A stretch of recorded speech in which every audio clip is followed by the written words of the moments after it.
some of us who kind of lack the flexibility, if you're trying to fire hips, most likely your chest is going to go with it, and it's going to lead to that motion that we all know of the hand swinging over the top, coming into it steep, hitting those slices out there. Hey, welcome back to Danford Golf Instruction. Before we get started on the video today, make sure you subscribe so you can see all our future videos. If you hit that little bell button, you'll get any notifications of a new video, and we appreciate any comments that you leave below. So today what our video is going to be about is the transition in the downswing. So I get this question a lot when I give lessons, is what should be starting the downswing. So today we're going to cover what goes into that downswing, and if you have any questions, again, leave a note down below.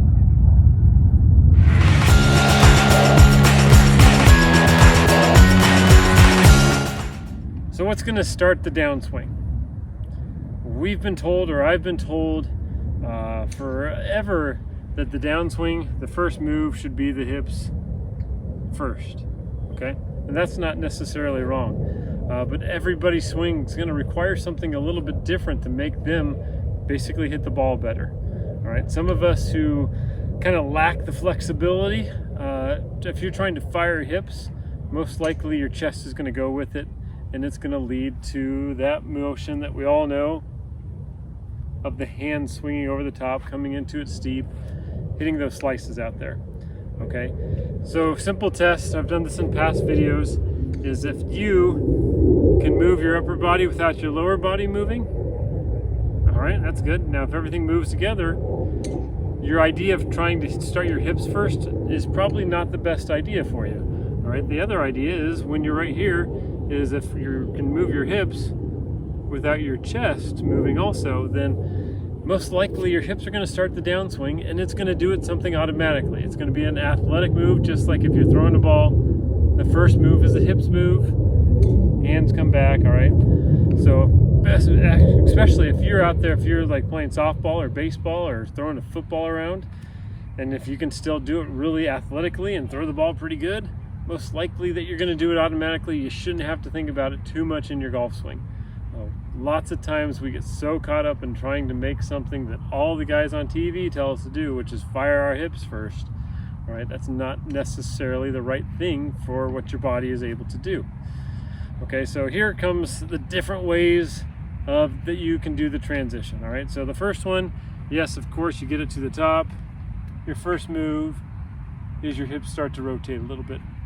Okay, what that does is sometimes it'll help the club shallow a little bit, all right? But personally, I feel like the best move to start the downswing will be a slight weight shift. So when you get to the top, I want to see that slight move that way, okay? Yeah, my hips aren't turning, all right, but it'll help your hands drop. It'll help you get rid of that steep motion that so many of us fight. So get to the top, slight little weight shift. Right? It's not going to be something really hard to the left. It's just a slight weight shift, okay? And then if you are somebody whose body is really kind of stuck, all right, you might not even need the weight shift that much, but you need to make sure that your hands are moving first in the downswing, all right? We want to fight that over the top move. We don't want that. It's hard to play golf from a steep position with any golf club, really. So when you get to the top, your first move might feel like everything stalls and your hands drop. That could be the very first move for you. And that might be something that actually causes your hips to actually turn a little bit, but it doesn't feel like it.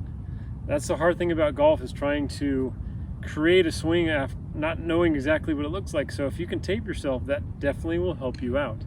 All right, some things that we look for in the downswing, especially to start the downswing, right? It can't be something that you jerk super hard, because you're going to just lead to casting the club or early extending.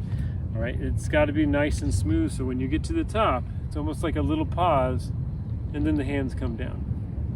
Okay, so those are different ways that you can do it. Is a slight little weight shift, let your hands drop, all right, or your hips can turn. Now what you want to do when you're doing that transition, all right, don't make it too fast, and the keys that you can look for is when you start in your downswing, all right, when you get right there, your hips should be square and your hand should be below your belt. Now, if you look like that and your hands are back here, yeah, you've turned your hips really fast, but you're way out of position, okay? Same, so if you want to hit the ball a whole lot better, get to the top, weight transfer, the hands drop, right? Get the hands back in front of the belt before the hips start to open. And then when you get right here, that's when you can fire through and we get that contact that we're always looking for, all right? So you have to decide which move is best for your golf swing, best for your body to help you transition, right? So it doesn't have to be the firing of the hips, right? It might just be the dropping of the hands might be the best thing for you. It might not feel very powerful, and it might be kind of hard in the beginning because we all associate power with turning our hips and turning our chest as fast as we can. But if you're really out of position, it doesn't matter how hard you're swinging at it. If your club face is steep, your face is open, you got all sorts of extra moves going on. So simplify your golf swing, tape it if you can, and figure out which motion is best for your swing and your body.